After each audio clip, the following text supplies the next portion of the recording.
नमस्कार मित्रांनो, स्वागत आहे तुमचं सर्वांचं नर्सिंग ट्युटोरियल आपल्या चॅनलवरती. तर आज आपण बघणार आहोत GNM फर्स्ट इयरच्या विद्यार्थ्यांसाठी subject foundation of the nursing, त्यामध्ये प्रकरण दुसरी. तर यामध्ये आपण काय बघणार आहोत, नर्सिंगचे स्वरूप काय काय कसे, क्षेत्र कोणकोणते, इंडस्ट्रियल हेल्थमध्ये नर्सिंगचा काय रोल आहे, त्यानंतर व्यावसायिक शिक्षणामध्ये संघ कार्य आणि आरोग्य पथक, उमेदवार, व्यावसायिक शिक्षण इत्यादी आपण बघणार आहोत. त्याच्यामध्ये सांगितलेले स्वरूप. तर आपण मागे यापूर्वी जो चॅप्टर आपण बघितला म्हणजे फर्स्ट चॅप्टर आपला इंट्रोडक्शनचा होता. तर त्याच्यामध्ये आपण काय बघितलं, ध्येय बघितलं, उद्देश बघितले. त्यामध्ये आपण काय सांगितलेलं आहे, फक्त आजारांची शुश्रूषा करणे किंवा रोग बरा करणे हेच आपलं काम आहे का? नाही. त्याचबरोबर आपलं काय काम आहे, आपल्याला आरोग्य चांगले ठेवायचे रुग्णाचे, त्याचबरोबर त्याची प्रतिबंधात्मक सेवा पुरवायची आहे, पुनर्वसन करायचं आहे, रोग निदान करायचे. त्यानंतर त्याच्यामध्ये वेगवेगळ्या त्याच्यामध्ये शिक्षणाद्वारे आपल्याला आरोग्य चांगले ठेवण्यासाठी आरोग्य शिक्षण द्यायचे लोकांमध्ये. तर इत्यादी गोष्टी आपल्याला करायच्या आहेत. तर हे आपल्याला कशामध्ये शिकायला भेटलं, स्वरूपमध्ये पहिल्या चॅप्टरमध्ये आपण बघितलेलं आहे. आता आपण त्याच्यानंतर हे बघा, आता पहिली आणि महत्त्वाची गोष्ट म्हणजेच परिचर्येला शिक्षणक्रम पूर्ण झाल्यानंतर म्हणजेच हेल्थ सर्व्हिस देत असताना आपल्याला वेगवेगळ्या दिशेने कामे करावी लागतात. म्हणजे एकच काम करायचे का आपल्याला, नाही तर कोणकोणते काम करावं लागतात. पहिलं प्रतिबंधात्मक सेवा पुरवाव्या लागतात, मग त्यानंतर निदानात्मक, त्यानंतर उपचार करायचा आहे रुग्णावरती. उपचार केल्यानंतर पण आपल्याला कॉम्प्लिकेशन होऊ द्यायचे रुग्णाला नाही. त्याचबरोबर रुग्णाचे पुनर्वसन करायचे, मग नंतर त्यांना आरोग्य शिक्षण द्यायचं. त्यानंतर त्यांना परिचर्येमध्ये निरनिराळ्या संशोधन पण करू शकतो ना, तर त्याच्यामध्ये संशोधन करायचे. हे कार्य आपल्याशी परिचर्येचे आहे. तर आता याच्यामध्ये काय सांगितलेलं आहे, परत दुसरी गोष्ट काय, पहिली गोष्ट कळलं तुम्हाला आपले वेगवेगळे कामं आहे ध्येय उद्दिष्टानुसार. दुसरी गोष्ट म्हणजे काय, तर पहिले काय होतं, फक्त दवाखान्यातच आपला आरोग्य सेवा किंवा नर्सिंग मॅनेजमेंट करायची होती. परंतु आता असं आहे का, आता आपण घरोघरी जाऊन त्यांना आरोग्य शिक्षण किंवा आरोग्य सेवा पुरवायची आहे. तर हे आपल्याला दुसरी गोष्ट कळाली. त्याच्यानंतर येते इंडस्ट्रियल हेल्थ. तर इंडस्ट्रियल हेल्थमध्ये काय काय बघायला भेटणार आहे बघा. तर आपल्याला इंडस्ट्रियल हेल्थमध्ये जे इंडस्ट्री म्हणजेच काय लक्षात ठेवायचं, कारखाने किंवा MIDC लक्षात ठेवायची. इंडस्ट्री कळलं तुम्हाला. तर MIDCची कंपनी आली, तर कंपनी आल्यानंतर तिचे काय होणार आहे, आपल्याला साईड इफेक्ट होणार आहे. कोणकोणतं, आपण जितकं आपला विकास करण्याचा प्रयत्न करणार आहे आपल्याला तितके त्याचे हार्म, कारण आपण निसर्गाच्या विरुद्ध जाऊन काम करणार आहे ना. त्यामुळे त्याचे निघणारा वेस्ट प्रोडक्ट किंवा सूतगिरणीचे कामगारांना होणारा क्षयरोग. आता सूतगिरणीमध्ये तिथं काय असतं, कापसाचे कण असतात, जे आपले बारीक बारीक कण असतात, ते आपल्या लंग्समध्ये जाऊन आपल्याला कोणता कॅन्सर होतो, क्षयरोग होऊ शकतो किंवा लंग्स कॅन्सर पण होऊ शकतो. तर असे आजार आपल्याला होऊ शकतो. त्यामुळे काय होणार आहे, आपल्याला हे टाळण्यासाठी काय करायचं, इंडस्ट्रियल हेल्थ ही कन्सेप्ट काढलेली आहे सरकारने. तर याच्यामध्ये आपण बघू काय काय करायचे. आता कोणताही कारखाना किंवा कोणताही इंडस्ट्री आपल्याकडे आली तर त्याचे साईड इफेक्ट आपल्याला त्याच्यासोबत येणार आहे. त्यासाठी आपल्याला काय करायचं आहे, प्रतिबंधात्मक उपाय करायचे. तर प्रतिबंधात्मक उपाय, आता जशी सिच्युएशन असली तशी आपल्याला प्रतिबंधात्मक सेवा पुरवायची. त्याचबरोबर काय, त्यांची ठराविक अंतराने शारीरिक तपासणी करायची. आता जे इंडस्ट्री म्हणजे आपले जे कारखान्यात कामगार असतात त्यांची आपल्याला तपासणी करायची शारीरिक. तर महिन्याला किंवा आपण ठराविक अंतर ठरवून घ्यायचं आहे, त्यांची शारीरिक तपासणी करायची. तसंच काम करीत असताना अपघात झाला तर ताबडतोब औषधोपचार पुरवायचा किंवा आपला प्रथम उपचार करायचा आहे. त्यासाठी आपल्याला प्रत्येक कारखान्यामध्ये किंवा आपल्याला ज्या इंडस्ट्री आहे, ज्या कंपन्या आहे, त्याच्यामध्ये एक नर्स असणे बंधनकारक असतं.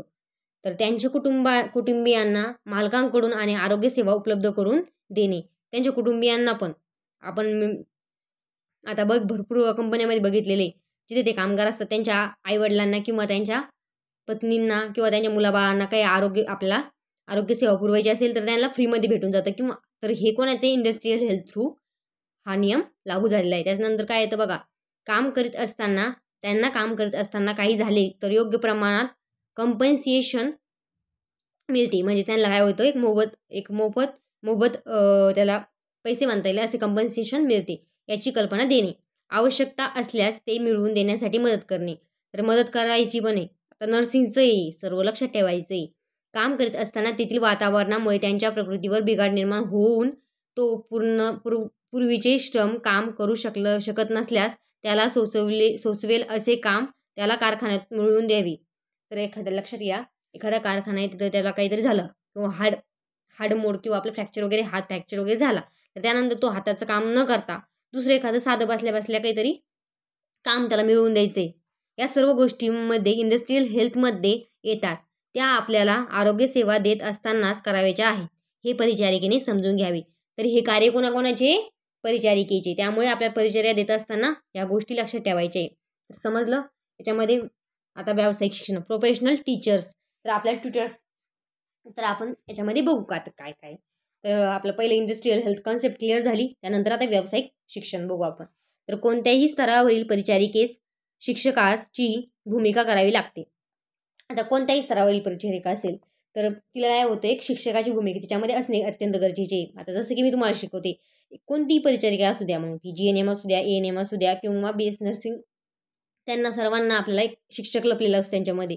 तर अगदी विद्यार्थी परिचारिकेचे देखील रुग्णास, नातेवाईकास आणि आरोग्य शिक्षण देऊन शिक्षकाची जबाबदारी पार पाडावी लागते. जेव्हा आपण आता हॉस्पिटलला जातो एक्सपिरियन्स घेण्यासाठी किंवा मग आपल्या ड्युटी लावल्या जातात, तेव्हा आपल्याला रुग्णाशी संवाद साधावा लागतो. त्याचबरोबर त्यांच्या कुटुंबियांशी, नातेवाईकांशी संवाद साधावा लागतो.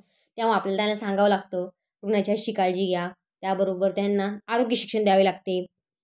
अशा बऱ्याचशा गोष्टी आपल्याला त्यांना, आपण जेव्हा स्टुडंट असतो तेव्हा आपण त्यांना स्टुडंटसारखं सांगतो. आपल्या शिक्षकाची जबाबदारी पार पाडावी लागते. तर समजलं, ही अशी गोष्ट आहे. तर मग उच्च शिक्षित परिचारिकांना तर व्यवस्थापन म्हणजे मॅनेजमेंट, सुपरवाईज आणि एज्युकेशन यामधील शिक्षकाची भूमिका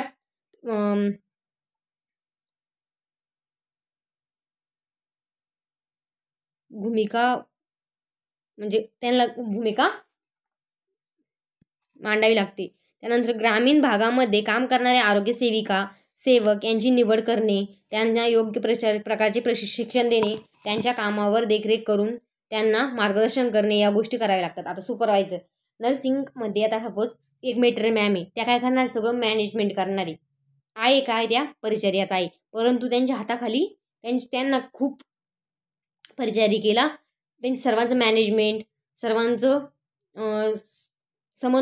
समन्वय साधून त्यांना आपल्याला व्यवस्थित त्यांना आपल्याला आरोग्यसेवा पुरवाव्या लागतात. म्हणजे एखाद्या आपल्या सिव्हिल हॉस्पिटलमध्ये बघू शकता तुम्ही, तिथे मेट्रियन मॅम असतात, त्याच्या हाताखाली त्यांच्या अंडरमध्ये खूप साऱ्या नर्स असतात किंवा आपल्या परिचारिका असतात.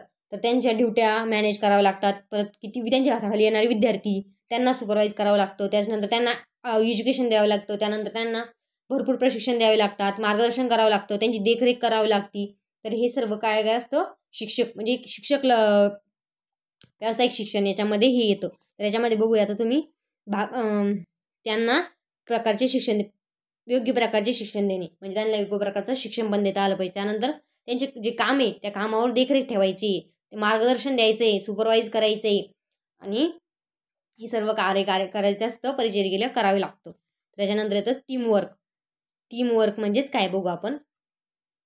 दवाखान्यातील कार्य समाजात आरोग्यासाठी करावयाचे कार्य हे काही एकट्याने दुकट्याने करायचे कार्य नाही. आता तुम्ही बघितलेले, तुम्ही होईना हॉस्पिटलमध्ये जेव्हा कार्य करतात तेव्हा हॉस्पिटलमध्ये फक्त डॉक्टर असेल तर तो रुग्णाची सेवा करू शकतो का? नाही.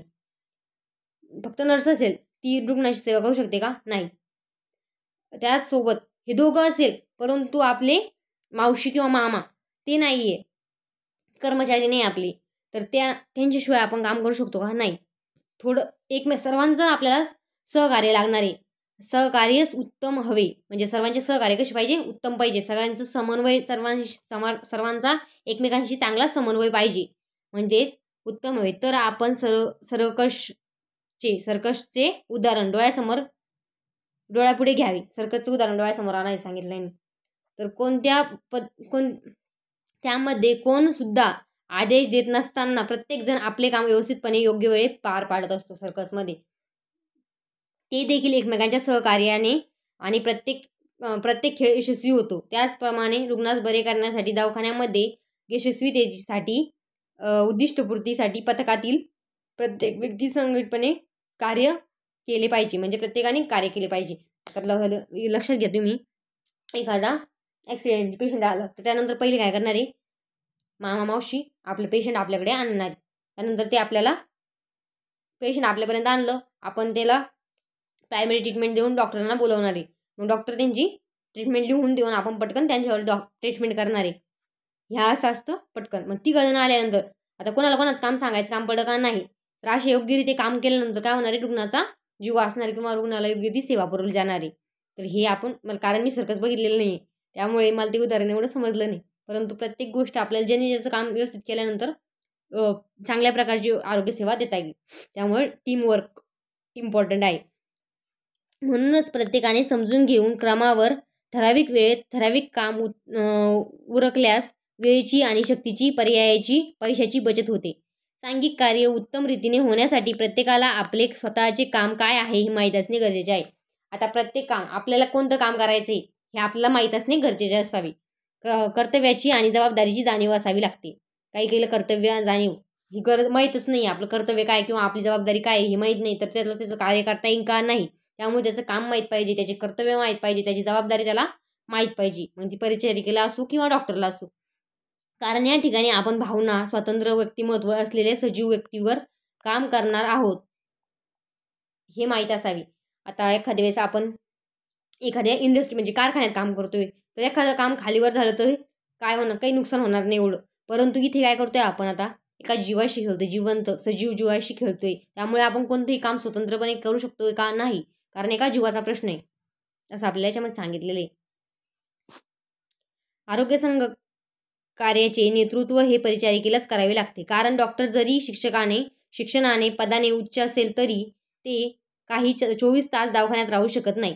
त्याच्यामध्ये काय सांगितलेले, आरोग्य संघ कार्य म्हणजे टीमवर्कचे कार्य नेतृत्व कोणाला करावं लागते, परिचारिकेला करावे लागते. कारण का, तर डॉक्टर खूप हुशार आहे आपल्यापेक्षा, परंतु ते 24 तास अवेलेबल असणार आहे हॉस्पिटलमध्ये नाही. तसेच संघातील paramedical, radiologist, physiologist, compounder, occupational therapist हे असे डेंटल वगैरे सर्व हे त्यांचे काम करून करून निघून जाणार आहे. परंतु परिचारिकेला 24 तास ड्युटी असते, सेवेत असतात. त्यामध्ये वॉर्डमध्ये एखादी परिचारिका असून चालत नाही, तर 24 तास काम करण्याचे म्हणले तर शिफ्टनुसार परिचारिका बदलत असते. तर त्यानुसार बदलतात. मॉर्निंगला वेगळे सिस्टर असतात, इव्हिनिंगला वेगळी, नाईटला वेगळी, त्याच्यानंतर हेड सिस्टर म्हणजे आपली जे इन्चार्ज असते ती वेगळी असते. मग ती इन्चार्ज व्यवस्थित ड्युटी लावते, व्यवस्थित ड्युटी मॅनेज करते. अशा प्रकारे आपलं सर्व शेड्यूल होतं. तर मॅनेजमेंट बघू आपण. याच्यामध्ये मॅनेजमेंट करावी लागते. तर मॅनेजमेंट कशाची करावी लागते, मॅनेजमेंट कोणाला करावी लागते, तर हे सर्व मॅनेजमेंट परिचारिकेला करावी लागते, म्हणजेच आपल्याला. तर याच्यामध्ये मॅनेजमेंट बघू शकता तुम्ही. साहित्याचं मॅनेजमेंट म्हणजेच व्यवस्थापन करायचं, साहित्याचं, औषधाचं, कर्मचाऱ्यांचं आणि कर्मचाऱ्यांच्या कामाचं. तर आता कर्मचारी आपल्याकडे 4 कर्मचारी, तर त्यांना कुठे कोणत्या शिफ्टला लावायचे, त्यांच्याकडून कसं काम करून घ्यायचंय, हप्त्यातून 1 दिवस स्वच्छतेसाठी करायचं आहे, डस्टिंग कोण करणार आहे, हे सर्व आपल्याला त्यांना मॅनेजमेंट करायला सांगायचं. त्यानंतर सुपरवाईज करायचे. आता सुपरवाईज म्हणजेच पर्यवेक्षण करायचे. तर कर्मचारी करत असलेल्या कामाचे परीक्षण करायचे, म्हणजे आपल्याला सुपरवाईज करायचे, काम कसे केलेले, काय केलेले, काम करायचे ठिकाण त्यांना सांगायचे. त्यानंतर पर्यवेक्षण वापरात अखत्यारीत असलेल्या साहित्याचे. त्यानंतर पर्यवेक्षण करायचे सर्व औषधांचे. नंतर येते एज्युकेशन. थर्ड येतं एज्युकेशन. परिचारिकेला फक्त पर्यवेक्षण किंवा व्यवस्थापन करून भागत नाही, तर शिक्षण देणे हे देखील तिचे महत्त्वाचे कार्य ठरते. नवीन असलेल्या कर्मचाऱ्याला, म्हणजेच नवीन कोणी असो, कर्मचारी असो किंवा कोणी असो, त्याला करावयाच्या कामाची, वॉर्डमध्ये कसे वागावे, वॉर्डच्या बाबतीबद्दल शिक्षण द्यावे. आता वॉर्डमध्ये कसे वागावे, रुग्णाशी कसे बोलावे, हे सर्व आपल्याला काय करायला लागतं, त्यांना शिकवायला लागतं. शिक्षण. काम करणाऱ्या प्रत्येक कर्मचाऱ्याला विद्यार्थी परिचारिकांस, रुग्णास व रुग्णाच्या नातेवाईकांस ही सर्व कामे करत असताना तिला अति कुशलतेने, म्हणजेच एकदम चांगल्या स्वभावाने तिच्या व्यक्तीमधील परस्पर संबंध जपावे लागतात, तरच संघ कार्य उत्तम रीतीने पार पाडू शकते. शिक्षण द्यायचे. काय शिक्षण द्यायचे, ज्या आपल्या विद्यार्थी परिचारिका असतात त्यांना सांगायचे, त्यांच्या नातेवाईकास तुम्ही काय करा, आपुलकीने बोला, जेणेकरून मग कसं आहे, जे आपला आंतरव्यक्ती संबंध आहे ते चांगल्या रीतीने राहील आणि त्यांचा आपल्यावरती विश्वास होईल. मग त्याच्यामुळे काय होणार आहे, टीमवर्क चांगल्या पद्धतीने पार पाडले जाणार आहे. तर याच्यामध्ये आता आरोग्य संघ डेफिनेशन विचारले 2 मार्काला, तर हे चांगले पाठ करून ठेवा. हेल्थ म्हणजेच आरोग्य, टीम म्हणजेच पथक, संघ होय. समाजातील प्रत्येक व्यक्तीचे आरोग्य टिकवणे, वृद्धिंगत करणे, रोग होऊ न देणे, झाल्यास तो बरा करणे, त्याचे पुनर्वसन करणे, यासाठी ज्या लोकांचा समूह कार्य करत असतो त्याला आपण आरोग्य पथक किंवा आरोग्य संघ असे म्हणतो. तर कन्फ्यूज व्हायचं नाही, आरोग्य पथक, आरोग्य संघ आणि हेल्थ टीम एकच आहे. त्यामुळे कारण आम्ही पण होतो तेव्हा आरोग्य पथक आणि आरोग्य संघ कळतच नव्हता. तर लक्षात ठेवायचे पथक आणि संघ एकच आहे. तर डेफिनेशन खूप सोपी आहे. याच्यामध्ये काय सांगितलेले, प्रिव्हेन्शन करायचे, डायग्नोसिस करायचे, आपल्याला काय करायचे, उपचार द्यायचा आहे, त्याच्यानंतर उपचार बरा झाल्यावर नंतर आपल्याला काय करायचं, कॉम्प्लिकेशन टाळायचे, त्यानंतर पुनर्वसन करायचे. हे सर्व कार्य करण्यासाठी जे लोक एकत्र येतात त्याला काय म्हणतो आपण, आरोग्य संघ असे म्हणतो. तर अशा भाषेत लिहिली तरी डेफिनेशन बरोबर ठरते. जर तुम्हाला पुस्तकी भाषेत पाठ करायची असेल तर करू शकता. त्याच्यामध्ये बघू शकता तुम्ही आता आरोग्य पथक उमेदवार, बाकीच तुम्ही वाचून घ्या कारण आता प्रत्येक गोष्ट त्याच्यामध्ये member of a team, health team म्हणजेच आपल्याला संघामध्ये, आरोग्य पथकामध्ये किंवा आरोग्य संघामध्ये कोणकोणते उमेदवार असणार आहे ते बघू आपण. त्याच्यामध्ये मेन म्हणजे आपली सर्वात जास्त महत्त्वाचं नेतृत्व कोण करणारे, तर परिचारिका म्हणजेच नर्स करणारी. त्याच्यामध्ये परिचारिका घेतली पहिले. तर परिचारिकेला काय काय काम करायचे, व्यवस्थापन, पर्यवेक्षण, शिक्षण हे आपण बघितलेले. त्याच्यानंतर डॉक्टर आहे, डॉक्टर म्हणजेच फिजिशियन आणि सर्जन. तर डॉक्टर रुग्णाची तपासणी करतात, रोगनिदान करतात आणि औषधोपचार ठरवतात. त्यानंतर येतं कंपाऊंडर, कंपाऊंडर म्हणजेच वॉर्डचा औषध पुरवठा करणारा संपूर्ण. नंतर येतो फिजिओथेरपिस्ट, काय करतो, डॉक्टरांच्या आदेशानुसार फिजिओथेरपी देतो. रेडिओलॉजिस्ट म्हणजेच डॉक्टरी आदेशानुसार एक्सरे काढून रोगनिदान मदत करतो, रोगनिदान करण्यासाठी. तर कोणतं फ्रॅक्चर आहे ते बघण्यासाठी आपल्याला रेडिओलॉजिस्ट जावं लागणार आहे, परंतु हे 24 तास अवेलेबल असतात का, नाही. त्यानंतर येतं पॅथॉलॉजिस्ट. तर पॅथॉलॉजिस्ट बघू शकता, डॉक्टरांनी रोगनिदानासाठी लिहिलेल्या तपासण्या रिपोर्ट्स देतात, उदाहरणार्थ रक्ताची, पॅथॉलॉजिस्ट. त्यानंतर ऑक्युपेशनल थेरपिस्ट, तर रुग्णाला गरजेनुसार दैनंदिन व्यवहारासाठी, कार्यासाठी तसेच व्यवसायासाठी लागणारी मदत हे प्रोव्हाइड करतात व्यवसायासाठी. सोशल वर्कर, तर सोशल वर्कर काय करतात, गरजेनुसार रुग्णास वेगवेगळ्या संस्थांची मदत मिळवून देतात. नंतर न्यूट्रिशनिस्ट, डाएट, त्याची डाएट फॉलो करण्यासाठी मदत करतात किंवा डाएट रुग्णाच्या रोगनिदानाप्रमाणे आहार देण्यासाठी ठरवतात व ते बरोबर तयार केले जात नाही तर शिजवले जात नाही, या रुग्णास डॉक्टरांच्या प्रिस्क्रिप्शननुसार मिळते किंवा नाही याची देखरेख करतात. नंतर इथं चतुश्रेणी कर्मचारी, क्लास 4चे हे बघू आपण. तर रुग्ण हलविणे, स्ट्रेचरवर आणणे तसेच वॉर्डमध्ये स्वच्छता मांडणीसाठी चतुश्रेणी कर्मचाऱ्यांची आवश्यकता असते, म्हणजेच रुग्णाला शिफ्ट करण्यासाठी वगैरे. त्यानंतर वरील सर्व उमेदवारांसाठी परिचारिकेला संघाचे नेतृत्व करावे लागते, कारण तीच 24 तास वॉर्डमध्ये हजर असते, रुग्णाच्या सानिध्यात असते. बाकी सर्वजण आपले आपले काम करून घरी जाऊ शकतो, परंतु परिचारिका जाऊ शकते का, नाही. त्यामुळे परिचारिका एकदम मेन कॅरेक्टर आहे.